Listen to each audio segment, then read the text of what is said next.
Hey guys and gals, it's your buddy Drew from Living History's Mysteries and Ferocious Feline Productions. You know, looking back into history, one of the most spectacular individuals that I love to continuously look into is Nikola Tesla. He was so underrated for his time, and everybody believed every little nasty story about him. In complete honesty, Tesla's wife and who he was actually coined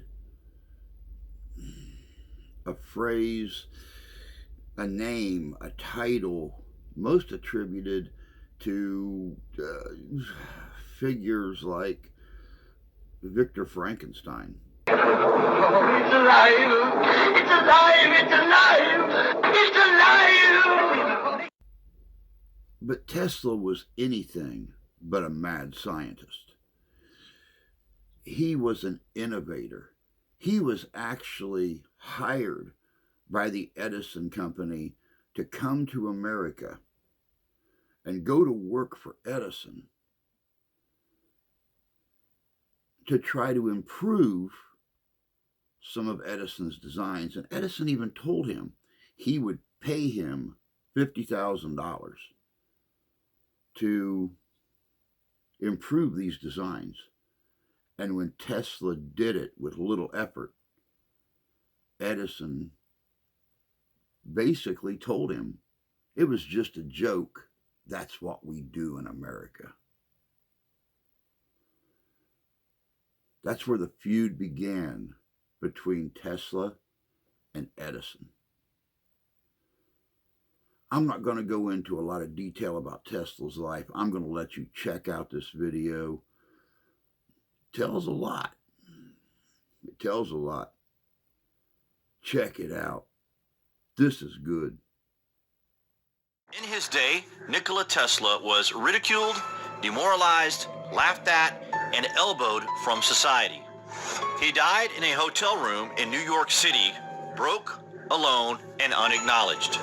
His life was of such eccentrics that even Thomas Edison was jealous, to say the least, of Mr. Tesla's extraordinary achievements. Tesla knew secrets he never shared with the elite of the world. He had secrets that he tried to use to benefit all of humanity. We are talking ancient technology awareness here, guys, and the greedy, power-crazy people of the time were not happy about giving anything away for nothing. Tesla paid the price, but also warned the greedy elite, the present belongs to you, but the future for which I really work towards is mine. He was, of course, 1,000% correct. In this short presentation, we will try to tell you a little bit about the great man, a little bit about his inventions, and a little bit about why you live in a Tesla-created world today. We will tell you everything we know about the most selfless man of the modern world. He was once quoted as saying, "The scientists of today think deeply instead of clearly. One must be sane to think clearly, but one can think deeply and be quite insane." Just wait till you hear this. When you talk about being born under a wandering star and all that, well, this guy was born under a blaze of glory during a fierce lightning storm at the stroke of midnight in 1856. It was like something out of a science fiction novel. The quintessential mad genius had arrived. He was the chosen one sent to the earth to present to humanity the next phase in the quantum imagination of our understanding of everything, something only a genius would dare to envision. At first, he was sent all over Europe to troubleshoot and improve Edison-designed dynamos and motors. This was frustrating for Tesla. Why? If he could make better improved versions of someone else's inventions, could he not have them built this way in the first place? At the age of 28, he immigrated to the United States after an extensive educational program during the Austrian Empire. Tesla was ready, empowered with the knowledge and the know-how to transform the world. But how would he go about this? Where would the funding come? His first instinct upon arriving in the U.S. was to become a worker at Edison Machine Works.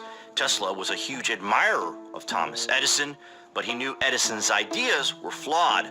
Nonetheless, Edison was not for changing his mind when Tesla tried to show his idol where he could make changes, and therefore, Nikola Tesla struck out on his own.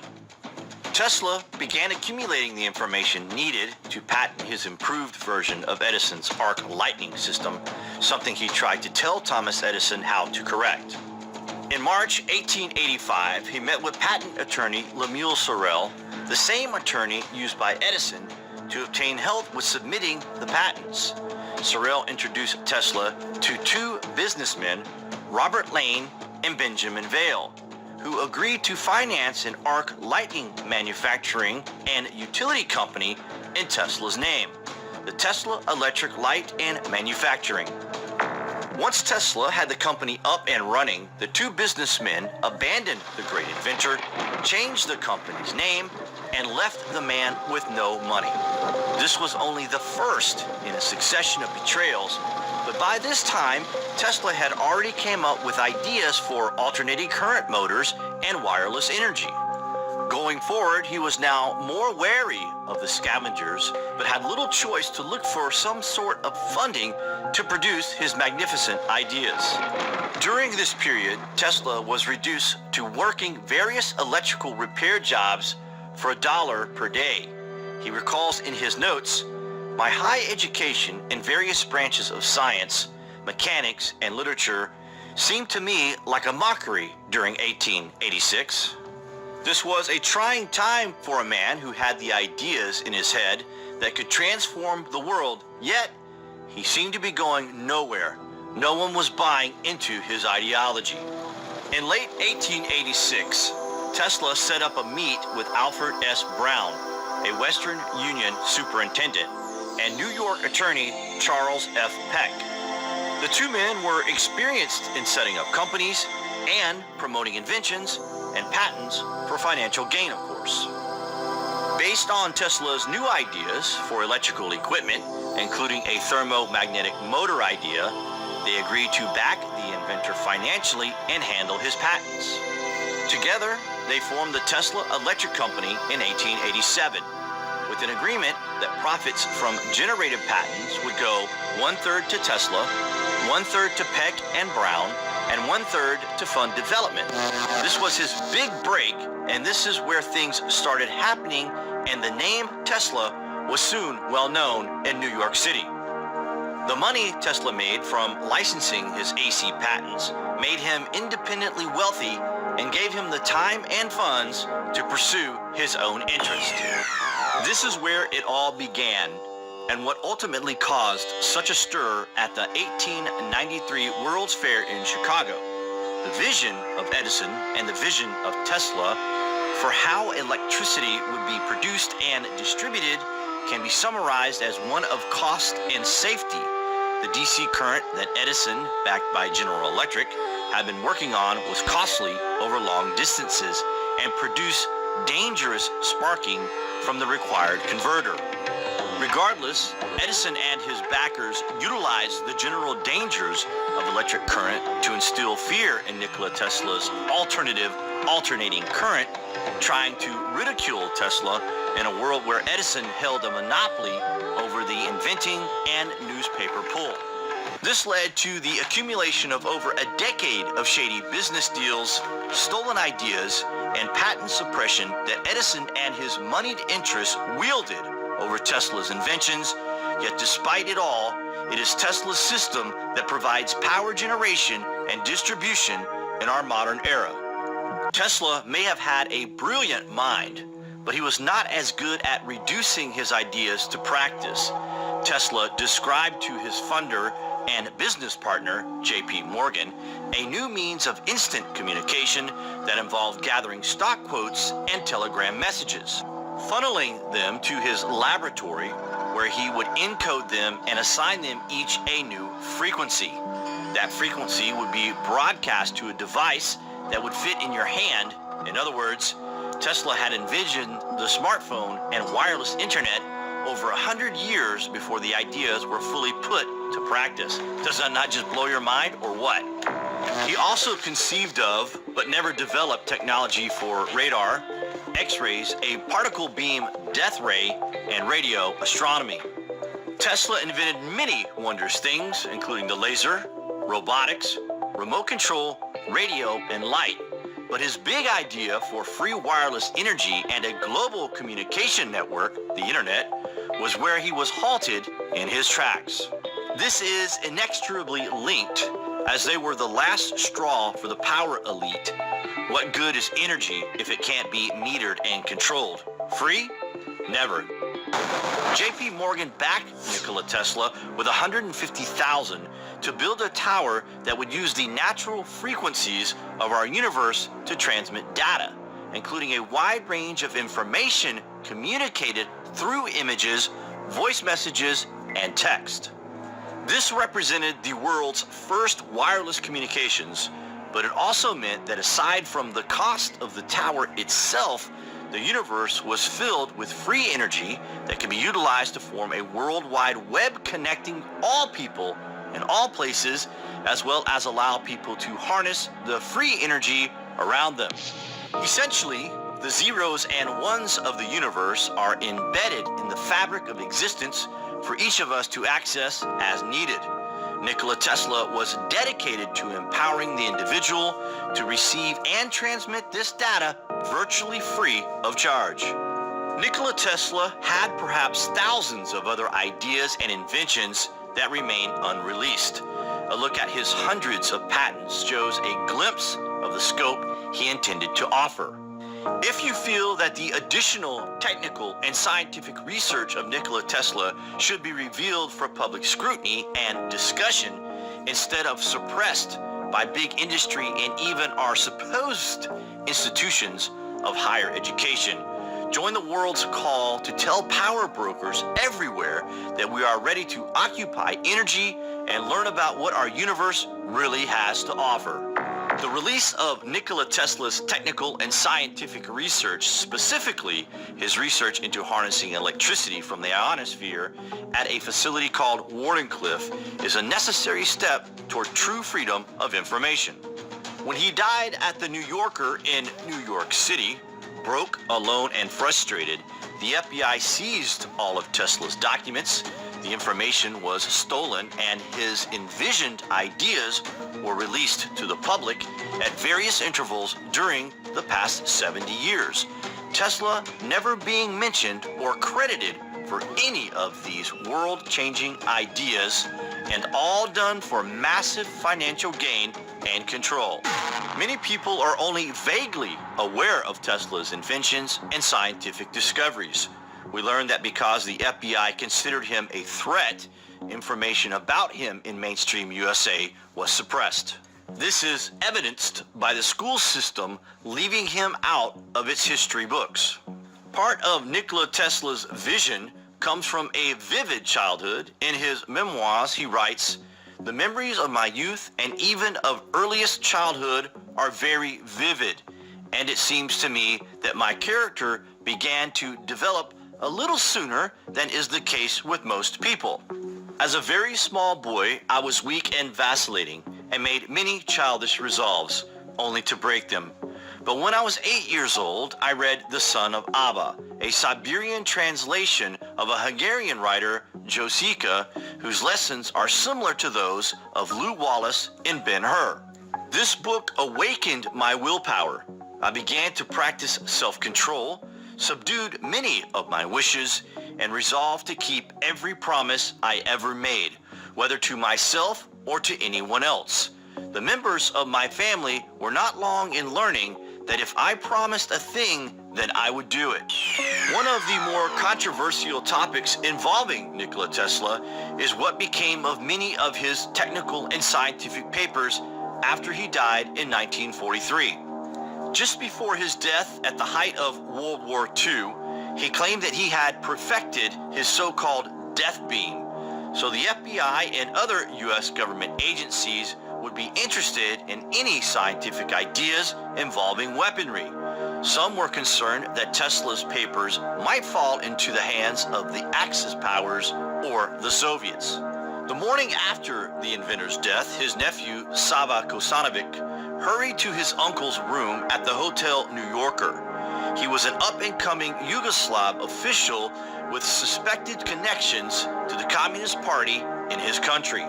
By the time he arrived, Tesla's body had already been removed, and Kosanovic suspected that someone had already gone through his uncle's papers and projects. Technical papers were missing, as well as a black notebook he knew Tesla kept, a notebook with several hundred pages, some of which were marked government and top secret. Of course, we will always ponder the true extent of Nikola Tesla's discoveries and inventions. Many of his ideas, we conclude, could have been taken to the grave with him. The master of lightning, though mostly remembered for the Tesla coil and the alternating current, was of a different understanding, a higher level of thinking than anyone on Earth before or after him. His ideas are slowly being realized. We can only hope that the greatest genius will be given the credit he deserves as history prevails, and a technologically advanced world that the great man envisioned in his imagination becomes recognized as a Tesla-created world.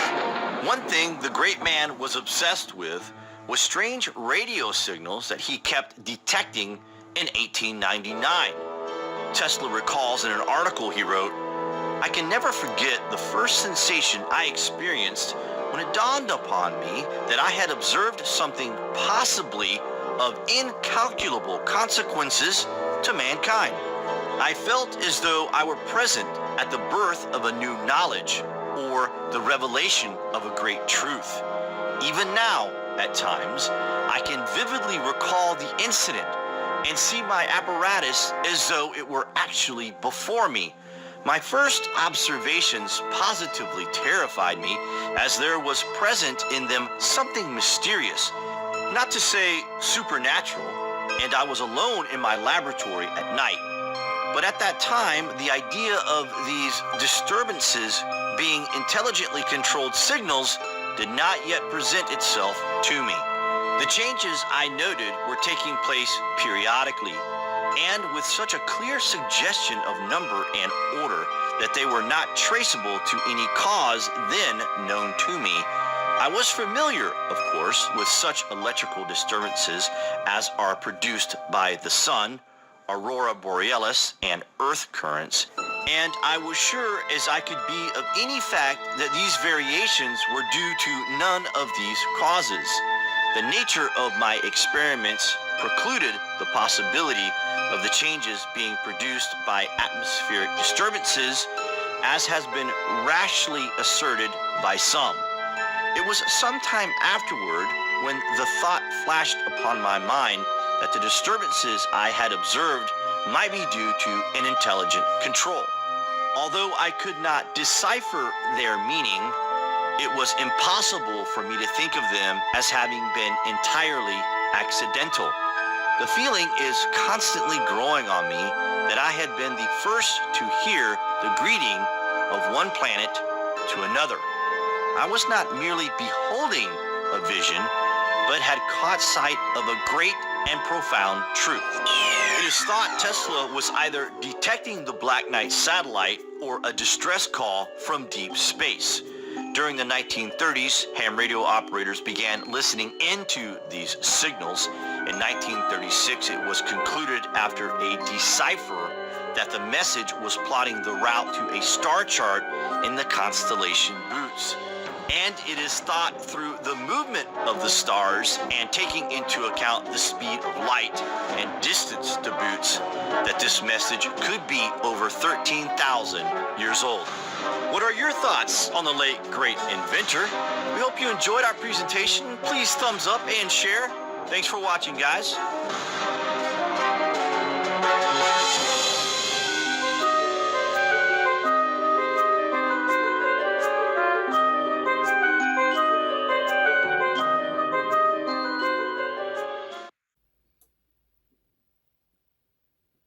Welcome back. You know, it's like I said in the beginning, Tesla was anything but a mad scientist.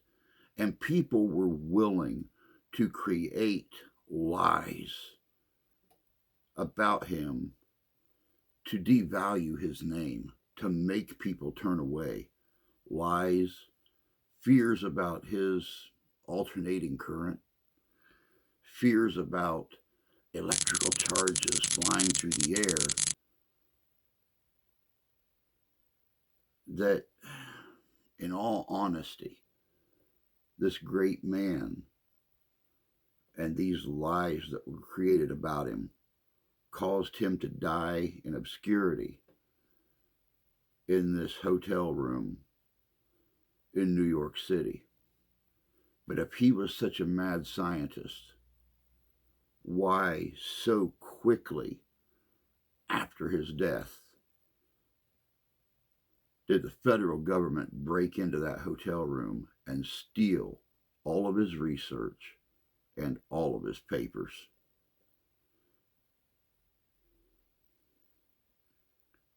I'll leave you with one more thought about this mad scientist, this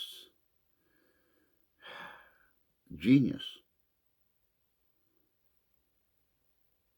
When he worked for the Edison Company, Thomas Edison said, "Here's my incandescent light bulb. Can you make it better?" And as Tesla improved the filaments and stuff in the bulb, he was fired. He was fired because Edison was honestly, and reported saying this, jealous of Tesla's ability, his knowledge, and his genius. And Tesla went right out and created the fluorescent light bulb that burns brighter and more economically than the incandescent bulb. That's all we got for you today. Thanks for joining us on this little look at the life of Nikola Tesla. Until next time, take care of yourselves. Take care of each other. God bless you. God love you. We do. And we'll see you in history.